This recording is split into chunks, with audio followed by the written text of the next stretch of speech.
Budget 2026 आ चुका है और इस बजट 2026 में तीन सबसे हाईलाइटिंग पॉइंट हमें यही समझ में आता है। पहला, कि मिडिल क्लास ज़्यादा प्रायोरिटी नहीं रखता है, ज़्यादा खासियत नहीं रखता, ज़्यादा तवज्जो नहीं रखता और उनके लिए कोई योजना नहीं है, कोई छूट नहीं है। और दूसरा पॉइंट समझ में हमें ये आता है कि देश की जीडीपी का आधा से ज़्यादा पैसा अगर कर्ज चुकाने में ही चला जाता है तो ये एक चिंता का विषय है। पॉइंट नंबर 3, लोन लेना, कर्ज लेना खराब बात नहीं होती, पर जितना हमने लोन लिया है, कर्ज लिया है, उस कर्ज का ही 90% पैसा, लगभग 90% पैसा ब्याज चुकाने में ही चला जाए तो फिर विकास में कहीं ना कहीं रुकावटें तो जरूर आएंगी। अब ऐसा ही कुछ रहा है बजट 2026 का हाल। इसके अलावा जो भी बेसिक पॉइंट्स रहेंगे कि गवर्नमेंट ने बजट कितने लाख का बनाया हुआ है और उसको किस तरीके से डिस्ट्रीब्यूट किया है, कहाँ से आएगा और कहाँ कहाँ लेके जाएगा, सारी चीज़ों को एक एक करके डिस्कस करते हैं। मेरा नाम है रोहित कुमार और सबका मैं स्वागत करता हूँ अपने चैनल गॉड से फाइनेंस पे। चैनल पे पहली बार आए होंगे, रिक्वेस्ट करता हूँ चैनल को सब्सक्राइब जरूर से कर दीजिएगा। इस बार का जो बजट तैयार किया गया है वो 53 लाख करोड़ का किया गया है। कह सकते हैं 53,47,000 करोड़ का ये इस बार बजट तैयार किया गया है। लेकिन ये बजट के लिए पैसा आएगा कहाँ से, कहाँ से हम इतना पैसा इकट्ठा कर रहे हैं, तो वो है कम्स फ्रॉम। चलिए देखते हैं कहाँ से इकट्ठा कर रहे हैं। 24% पैसा तो हम बोरोइंग करेंगे, यानी हम उधार लेंगे, यानी कर्ज लेंगे। अब जब कर्ज लेंगे, लेना गलत नहीं होता, पर जब कर्ज लेते हैं तो ध्यान दीजिएगा हम उसका ब्याज भी भरते हैं। और शुरुआत में मैंने उसी ब्याज की चर्चा की थी, कितना प्रतिशत निकल जा रहा है। लेना अगर 100 रुपये लेते हैं और 100 रुपये ले करके अगर हम उसको 200 बना दे रहे हैं, 400 बना दे रहे हैं, तब तो ठीक है। लेकिन 100 रुपये ले करके 100 रुपये हमारे पूरे खर्चे ही हो जा रहे हैं, तो वो कहीं से भी कर्ज लेना सही नहीं होता है। अब इस चीज़ को हम डिटेलिंग में समझेंगे डेटा के साथ, लेकिन फिलहाल जान लेते हैं 24% हम कर्ज लेते हैं, यानी 53.47 लाख करोड़ का जो 24% हिस्सा है जो आएगा वो कर्ज लेके आएगा। यानी आप तकरीबन कह सकते हैं 13 लाख करोड़ रुपए, क्योंकि चौथा हिस्सा जो होगा वो इतना ही होगा, लगभग 13 लाख करोड़ रुपए हम कर्ज लेंगे। ठीक है। कॉर्पोरेशन टैक्स, जो कॉर्पोरेट सेक्टर से पैसे आते हैं, वो 18% यहाँ से आने वाला है। इसके अलावा इनकम टैक्स जो हम और आप भरते हैं वो 21% है। और इसके अलावा अगर आप देखेंगे थोड़ा डेटा पाई चार्ट सही से नहीं हो पाया था, तो मैंने कुछ चीज़ें यहाँ पे लिख दी है। जैसे कस्टम से 4%, 6% यूनियन एक्साइज ड्यूटी, जीएसटी और अदर टैक्सेस 15% है, नॉन टैक्स रेवेन्यू 10% है। और एक चीज़ जरा नोटिस कीजिएगा, नॉन डेप्ट कैपिटल रिसिपिएंट जो है जो 2% है।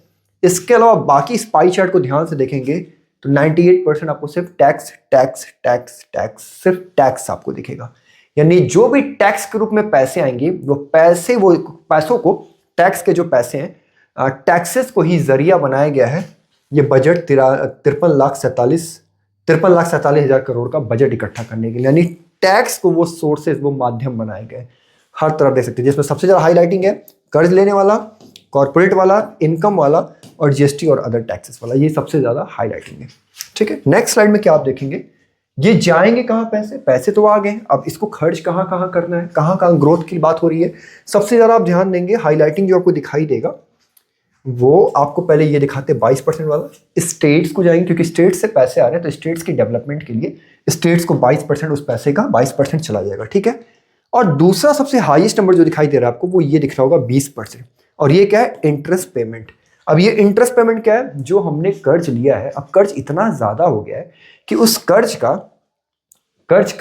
20% जो बजट बन गया है वो तो ब्याज भरने में ही चला गया है। ध्यान दीजिएगा, कैपिटल अमाउंट जो होता है, मूलधन होता है ना, वो तो पड़ा हुआ है। वक्त के साथ साल दर साल कर्ज इतना ज्यादा हो गया है कि उसका जो ब्याज भरने में जो लग जा रहा है वो लिए हुए पैसे का, देख रहे हैं, लगभग राउंड फिगर आप करेंगे 90% के करीब पैसा चला जा रहा है। इट मीन्स अगर सिंपल कैलकुलेशन हम करें, आपको जरा मैं दिखाऊं, बोरोइंग था 24%, हमने 24% बोरोइंग लिया, कर्ज लिया, और उसमें से 20% हमारा इंटरेस्ट भरने में चला जा रहा है, यानी 4% का ही हमको गेन हो रहा है, सिर्फ 4% का गेन हो रहा है।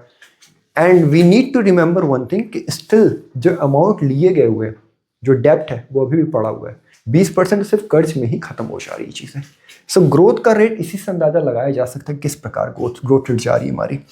और हम देखेंगे सेंट्रल सेक्टर स्कीम पे 17%, अदर एक्सपेंडिचर पे 7%, फिर इसी डिफेंस, हाँ देखिएगा डिफेंस पे 11%। मुझे लगता है डिफेंस का 15% बजट बढ़ा दिया गया। और कब? ऑपरेशन सिंदूर के बाद बजट जो है ना वो डिफेंस के सेक्टर में 15% करके बढ़ा दिया गया है, जो कि सही है, क्योंकि डिफेंस देश का बचे रहना, सुरक्षित रहना, देश के लोगों का सुरक्षित रहना ज़्यादा जरूरी है। इसलिए गवर्नमेंट ऑफ इंडिया ने 15% आफ्टर ऑपरेशन सिंदूर 15% डिफेंस के ऊपर पैसा डाल दिया। और जब डिफेंस के ऊपर जब पैसा डालते हैं, बजटिंग जब डिफेंस का बढ़ा देंगे, तो बाकी देश वाले या फिर जो भी वेपन्स जो सप्लाईज जो होती हैं वो हमारे साथ निवेश करना वगैरह हो सकेगा। क्योंकि वो भी तो, बाकी देश वाले भी तो हमारा चेक करते हैं ना कि डिफेंस के लिए हमने कितना पैसा अलग से निकाल रखा है। तो जब उन्हें पता है कि भाई डिफेंस के लिए उन्होंने अलग से पैसा इतना निकाल रखा है अलग से, तो ऑब्वियस सी बात है कि वो अप्रोच करेंगे और फिर हमारे पास डिफेंस की जो चीज़ें होंगी, वेपन्स होंगे, हथियार होंगे, वो बढ़ते जाएंगे और सुरक्षित और भी ज़्यादा होता जाएगा। तो 15% डिफेंस को किया गया, जो कि ये वाला सही है। और ऑपरेशन सिंदूर के बाद 15% बढ़ा दिया गया। बाकी आप चेक कर सकते हैं 11% कहाँ कहाँ गया है। डिफेंस पे 11%। मेजर सब्सिडी जो दी जाती हैं, होता है ना, इसकी सब्सिडी उसकी सब्सिडी, 6% सब्सिडी पे चल जाता है, पेंशन पे भी चल जाता है। अलग अलग डेटा ये आप इसकी स्क्रीनशॉट ले सकते हैं। पेंशन पे तो 2% यहाँ पे जाते देख सकते हैं। बाकी फाइनेंस कमीशन अदर ट्रांसफर 7% गया है। स्कीम्स जो रहती है गवर्नमेंट स्कीम, उस पर 8% चला जाता है। ऐसे करके निकल जाता है। ठीक है, नेक्स्ट स्लाइड में देखते हैं और क्या जानते हैं कि यही मैं बताने वाला था कि जीडीपी का आधा से ज्यादा पैसा जो है वो कर्ज चुकाने में जा रहा है। लिखा हुआ है क्या? डेब्ट to GDP ratio estimated to be compressed to 56% of GDP in B 2026-27, यानी तकरीबन 56% जो है वो जीडीपी का हिस्सा जो है वो कर्ज में ही हमारा चला जाता है।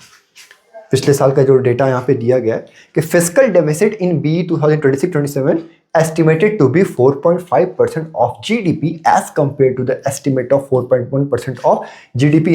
25-26 में 4.1% था फिस्कल डेफिसिट, और अभी आप देखेंगे तो 4.5% हो गया। फिस्कल डेफिसिट पता है क्या होता है? मैं आपको समझा देता हूँ फिस्कल डेफिसिट क्या होता है।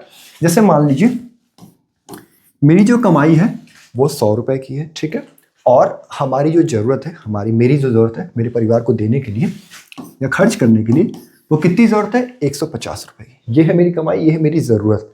अब आप बताइए कम कितना पैसा पड़ रहा है? मुझे कम पड़ रहा है 50 रुपये ना, क्योंकि 100 है और चाहिए 150। कम कितना हो रहा है? 50 रुपये। तो यही 50 को मैं क्या लूँगा? कर्ज लूँगा। इसी 50 का कर्ज मैं लूँगा। और ध्यान दीजिएगा फिस्कल जो डेफिसिट होता है वो साल दर साल का होता है, साल का होता है। तो इस साल का जो हुआ है वो 4.5% क्या हुआ है, इस पर एस्टिमेट किया गया है। पिछली बार 4.1% था, इस बार 4.5% फिस्कल डेफिसिट हुआ है।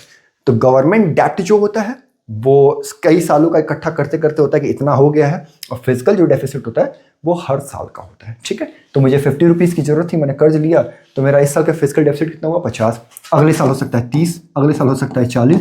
टोटल डेप्ट आप पूछेंगे तो 5, 4, 9, 10, 11 बार 120 रुपए का मेरा कर्ज हो जाएगा। ये डेप्ट हो जाएगा, बट ये फिस्कल डेफिसिट है। ठीक है, तो ये रहा है अब तक का बजट। बाकी स्क्रीनशॉट आप यहाँ पे देख सकते हैं। और हाँ, मिडिल क्लास वालों के लिए कुछ खास रह नहीं गया है। और एक और डेटा है जो मैं दिखाना चाहता था, बट वीडियो को मैं लंबा नहीं करना चाहता।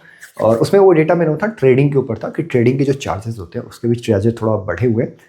फ्यूचर्स ट्रेडिंग और ऑप्शन ट्रेडिंग के जो चार्जेस होते हैं वो चार्जेस थोड़ा बढ़े हुए हैं। और उसका डेटा अगर आपको चाहिए होगा ना, तो डिस्क्रिप्शन में टेलीग्राम की लिंक डाल देता हूँ, उस पर क्लिक करके ज्वाइन का बटन दबा देंगे तो वहाँ पर मैं उसकी स्क्रीनशॉट पूरी डाल दूंगा डेटा।